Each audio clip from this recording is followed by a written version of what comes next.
कांग्रेस रे मिसिले असित पट्टनायक कांग्रेस भवन रे पीसी सभापति उपस्थित रे हाथ धरिछंती असित तांकर शह शह समर्थक मध्य कांग्रेस रे शामिल होइछंती।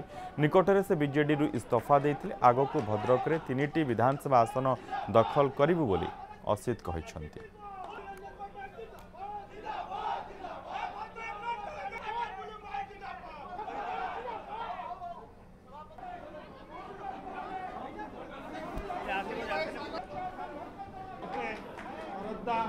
जो सीनियर लीडर निरंजन बाबू ये भक्तदा मत गोटे सान भाई पुत्र सदस्य देखी मत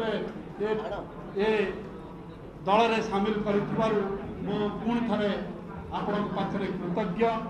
भद्रक म्यूनिसिपालिटी एवं भद्रक विधानसभा निर्वाचन मंडली